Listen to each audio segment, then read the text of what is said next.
Yanga Afrika wanamtaka Gilly Mugisha na tayari wamepewa ofa ya kwamba wapeleke dola za Kimarekani milioni 5 sawa na kiasi cha bilioni 5 za Kitanzania. Sasa miongoni mwa klabu ambazo zilikuwa zinamtaka Gilly Mugisha ni pamoja na Pyramids ya pale nchini Misri, ambao wao walipeleka ofa ya dola za Kimarekani milioni 3, lakini Al Hilal Omdurman wao wakaipiga chini ofa hiyo. Lakini pia wako MC Alger ambao nao walipeleka ofa pale katika klabu ya Al Hilal Omdurman, ofa yao pia ikapigwa chini. Na nikukumbusha kwamba Yanga ni mara ya pili hii wamerejea tena kumhitaji Gilly Mugisha, mshambuliaji kiungo huyu akitokea pembeni wa klabu ya Al Hilal Omdurman. Sasa nini hasa ambacho Yanga Afrika wamekilenga kwa mchezaji huyu na mpaka wanamtaka? Dili lake limekaa vipi?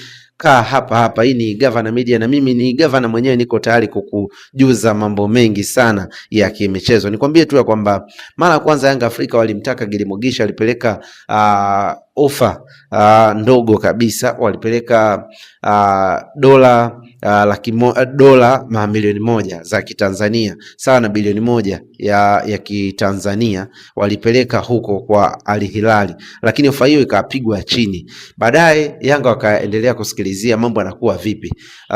Pyramids wakapeleka ofa yao ya dola za Kimarekani milioni 4, zikapigwa chini.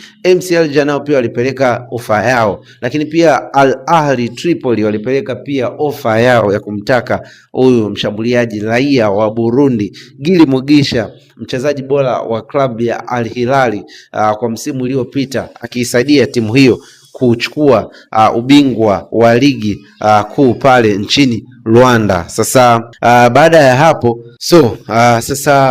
baada ya kupeleka hizo ofa, klabu ya Yanga Afrika wamerudi kwa mara ya pili kwa kupeleka ofa nono zaidi ya dola za Kimarekani milioni 5 sawa na bilioni 5 za Kitanzania. Sasa issue imekaa vipi? Al Hilal wako tayari kupokea pesa ama Al Hilal wataendelea kung'ang'ania kusalia na mchezaji? Kwa sababu tunafahamu moja kati ya njia ambayo inatumika kuwakataa wachezaji ama kukataa kuuza mchezaji ni kupandisha dau. Mara ya kwanza dau la Gilly Mugisha lilikuwa dau la kawaida sana. Sasa baada ya kuonekana kwamba vigogo ama vilabu vikubwa barani Afrika vinamwania, basi Al Hilal wakaamua kupandisha dau lake mpaka kufikia dola za Kimarekani milioni 5. Sasa Yanga Afrika watakamilisha hilo dili, ngoja tuone. Tayari muda huu ninavyozungumza na wewe, rais wa klabu ya Yanga Engineer Hersi Said yuko Afrika Kusini, na hapo Afrika Kusini ndipo yupo msimamizi na wakala mkuu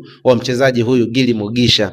Moja kati ya ripota ama mwanahabari za michezo anayeaminika sana kutokea nchini Rwanda ameripoti hivi karibuni kwamba dili la Gilly Mugisha kutua Yanga Afrika ni 80% wamekwisha kubaliana Yanga na Al Hilal Omdurman. Sasa kilichosalia ni Yanga Afrika kukubaliana na Gilly Mugisha. Swali ni kwamba hivi Yanga watakubali kulipa mshahara wa milioni 120 kwa Gilly Mugisha? Na vipi kuhusu bonus? Yanga wako tayari kuzilipa, lakini vipi kuhusu hiyo pesa dola milioni 5 Yanga watalipa? Sasa yote kwa yote tutakwenda kukujuza hapa. Mimi ni Gavana na hii ni Gavana Media, tunapashana taarifa za kimichezo.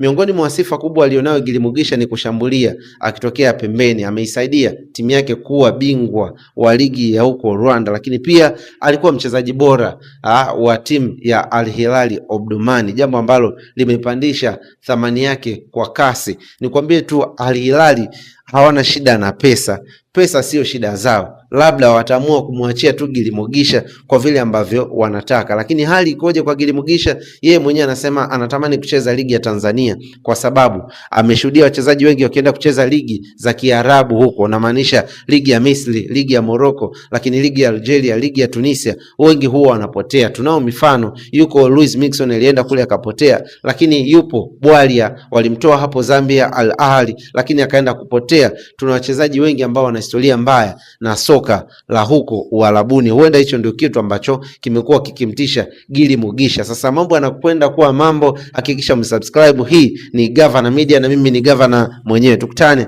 wakati mwingine.